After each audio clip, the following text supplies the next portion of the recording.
بسم اللہ الرحمن الرحیم۔ عزیز طلبہ السلام علیکم، میں خرم رضا، آپ دیکھ رہے ہیں میرا YouTube channel Urdu class with Khurram. حاضر ہوں آج نئے عنوان کے ساتھ۔ آج کا ہمارا عنوان ہے 11ویں جماعت کی گلزار اردو میں شامل غزل آتش۔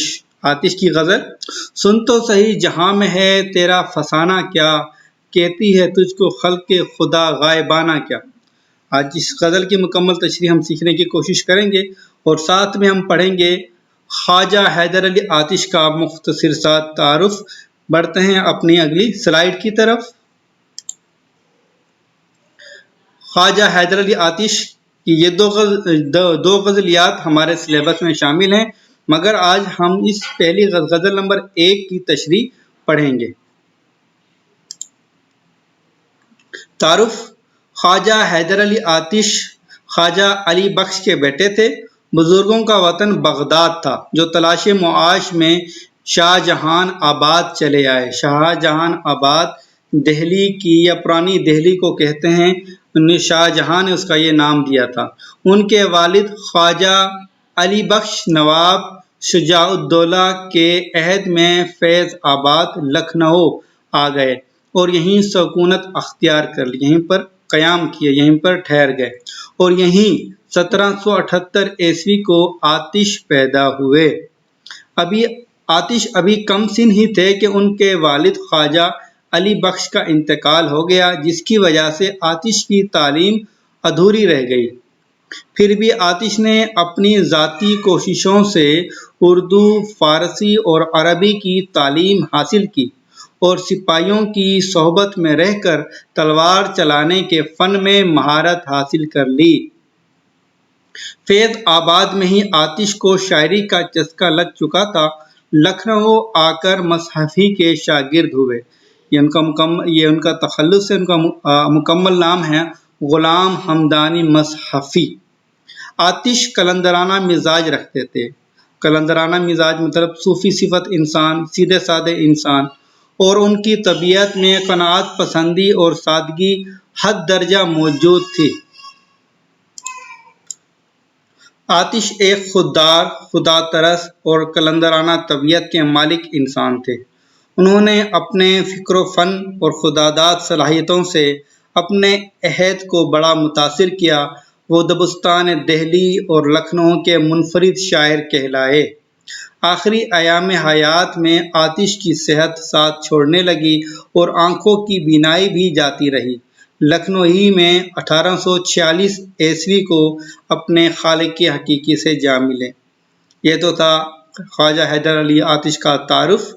بڑھتے ہیں اپنی غزل کی طرف۔ غزل نمبر 1 کا شعر نمبر 1 ہے: سن تو صحیح جہاں میں ہے تیرا فسانہ کیا، کہتی ہے تجھ کو خلق خدا غائبانہ کیا۔ فسانہ کہتے ہیں کہانی کو، قصے کو۔ خلق خدا کا مطلب ہے خدا کی خلق مطلب انسان، غائبانہ مطلب کہ آپ کے پیٹھ کے پیچھے، آپ کی غیر موجودگی میں۔ اس شعر کا مرکزی خیال ہے، اگر اس بات پر ذرا غور کرو کہ لوگ تمہارے متعلق تمہاری غیر حاضری میں کیا کہتے ہیں، تو تمہیں اپنی ذات اور شخصیت کا درست ادراک ہو جائے۔ ظاہر سی بات ہے کہ لوگ آپ کے سامنے، آپ کے منہ پر کچھ اور کہتے ہیں اور آپ کے پیٹھ کے پیچھے آپ کے متعلق کچھ اور جو ہے وہ رائے رکھتے ہیں۔ اصل میں حقیقت یہ ہے کہ تعریف وہ ہوتی ہے جو انسان کی پیٹھ کے پیچھے کی جائے، مگر آج کل جو کیا کہتے ہیں کہ دور تبدیل ہو گیا ہے کہ ہم اسی کو تعریف سمجھتے ہیں جو ہمارے منہ پر کی جاتی ہے، اور پھر ہم پھولے نہیں سماتے۔ تشریح کی طرف بڑھتے ہیں۔ آتش اس شعر میں بیان کرتا ہے کہ لوگ تمہارے روبرو تو سبھی تمہاری تعریف کرتے ہیں، اور تم اپنی تعریف سن کر پھولے نہیں سماتے، خوش ہوتے ہیں، دل میں خوش ہوتے ہیں کہ ہماری تعریف کی جا رہی ہے۔ لیکن تمہیں اس بات پر بھی غور کرنا چاہیے کہ لوگ تمہاری غیر موجودگی اور غیر حاضری میں تمہارے متعلق کیا کیا باتیں کرتے ہیں۔ ہو سکتا ہے وہ تمہاری بے مروتی، بد اخلاقی اور بد سلوکی سے متعلق باتیں کرتے ہوں، اگر تم ان لوگوں کی باتیں سنو اور ان پر غور کرو تو تمہیں اپنی ذات اور شخصیت سے متعلق اصل اور حقیقت پسندانہ حالات معلوم ہو جائیں۔ ویسے بھی لوگوں کا عام رویہ ہے کہ وہ ہر شخص کے منہ پر تو اس کی تعریف کرتے ہیں اور پیٹھ پیچھے اس کی برائی کرتے ہیں یا برائی۔ امید ہے کہ آپ کو شعر نمبر 1 کی تشریح سمجھ میں آ گئی ہوگی۔ بڑھتے ہیں شعر نمبر 2 کی طرف۔ شعر نمبر 2، زیر زمین سے آتا ہے جو گل زیر زمین سے آتا ہے جو گل سو زر بکف، زیر زمین سے آتا ہے جو گل سو زر بکف، قارون نے راستے میں لٹایا خزانہ کیا۔ زیر زمین مطلب زمین کے نیچے، گل کہتے ہیں پھول کو، زر بکف، زر کہتے ہیں سونے کو، زر بکف ہاتھ میں سونا لیے، ٹھیک ہے، زر بکف کا مطلب ہاتھ میں سونا لیے۔ قارون آپ پتہ ہے کہ تاریخ میں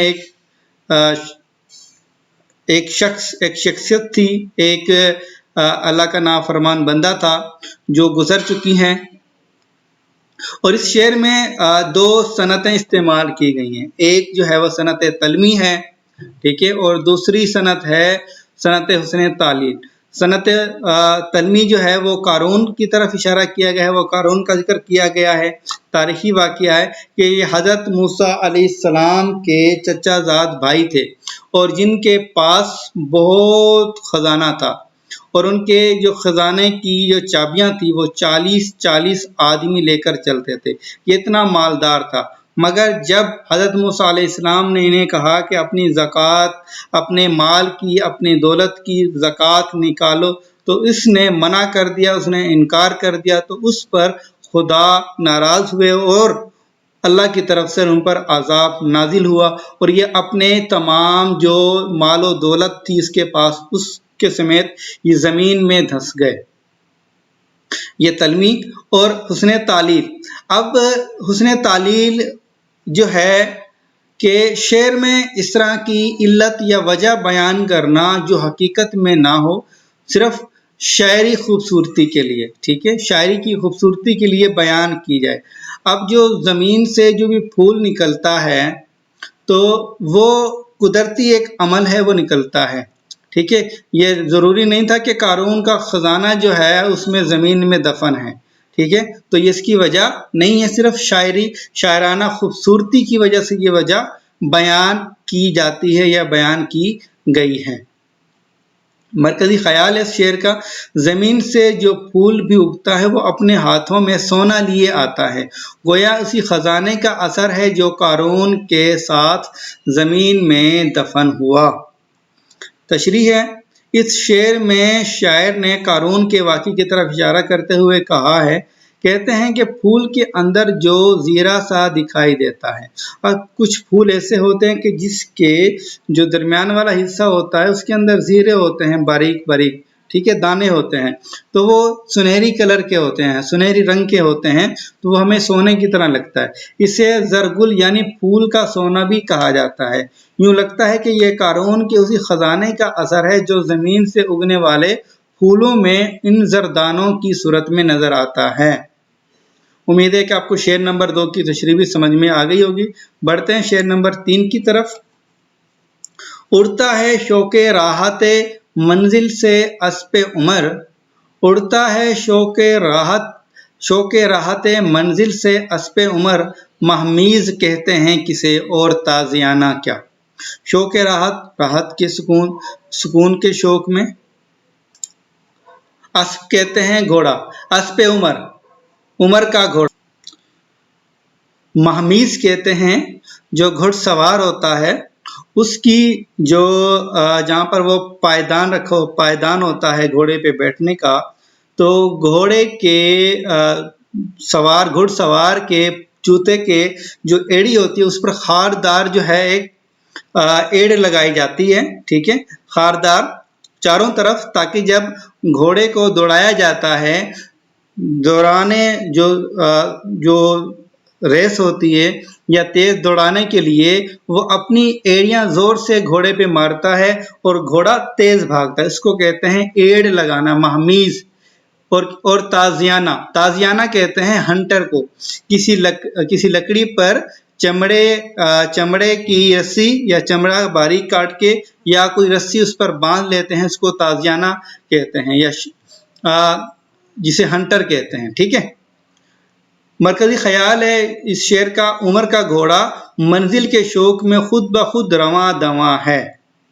تشریح ہے، شاعر نے اس شعر میں انسانی عمر کو ایک تیز رفتار گھوڑے سے تشبیہ دی ہے جو اپنی منزل یعنی آخرت کی طرف سرپٹ دوڑا چلا جا رہا ہے۔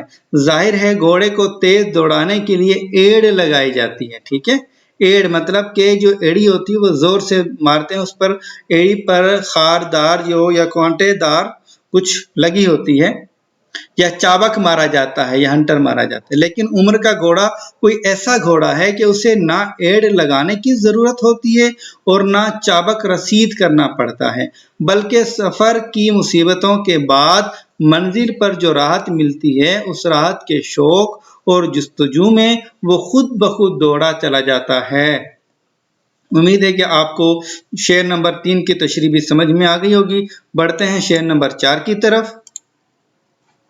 شعر نمبر 4، طبلو علم ہے پاس نہ اپنے ہے ملک و مال، طبلو علم ہے پاس نہ اپنے ہے ملک و مال، ہم سے خلاف ہو کے کرے گا زمانہ کیا۔ طبل کہتے ہیں ڈھول وغیرہ کو، علم کہتے ہیں جھنڈا، ملک یہاں پر یہ لفظ ملک ہے، ملک مطلب ملکیت، ٹھیک ہے۔ ہاں، شعر کا مرکزی خیال ہے ہم فقیروں اور قلندروں کی مخالفت کر کے زمانے کو کچھ نہیں ملنے والا۔ قلندروں کا جو لفظ قلندر ہے اس کا مطلب میں آپ کو پہلے بتا چکا ہوں۔ تشریح، شاعر کہتا ہے کہ ہمارے پاس شان و شوکت کی کوئی چیز نہیں ہے، کوئی نکارہ یا جھنڈا نہیں، اور نہ ہی ہمارے پاس حکومت و اقتدار اور مال و دولت کی فراوانی ہے۔ اس لیے یہ بات ہماری سمجھ سے بالاتر ہے کہ زمانہ کیوں ہمارا مخالف اور دشمن ہو گیا ہے، کس مفاد کی خاطر ہم سے دشمنی پر آمادہ ہے، ٹھیک ہے۔ ہم تو قناعت پسند انسان ہیں اور کسی قسم کا حرص و طمع نہیں رکھتے، لہذا دنیا کی مخالفت فضول اور بے مقصد ہے، ٹھیک ہے۔ وہ کہہ رہا ہے کہ میں ایک صوفی منش انسان ہوں، مجھے میرے پاس نہ ہی اتنی مال و دولت ہے اور نہ ہی کوئی ایسا عہدہ ہے جس سے لوگ مجھ سے جو ہے وہ کنارہ کش ہوتے ہیں یا مجھ سے حسد کرتے ہیں، ٹھیک ہے۔ شعر نمبر 4 کی تشریح بھی آپ کو سمجھ میں آ گئی۔ بڑھتے ہیں شعر نمبر 5 کی طرف۔ آتی ہے کس طرح سے میری قبض روح کو، آتی ہے کس طرح سے میری قبض روح کو، دیکھو تو موت ڈھونڈ رہی ہے بہانہ کیا۔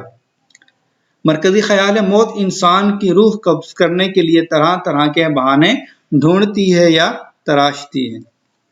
تشریح ہے، شاعر کہتا ہے کہ انسان جو اس دنیا میں آیا ہے اس نے جانا ضرور ہے، موت برحق ہے، ایک دن سب کو مرنا ہے، موت کا وقت مقرر ہے اور روح قبض کرنے کا کام اللہ تعالیٰ نے حضرت جبرائیل علیہ السلام کو سونپا ہے۔ یہ حقیقت ہے، اس کو کوئی جھٹلا نہیں سکتا۔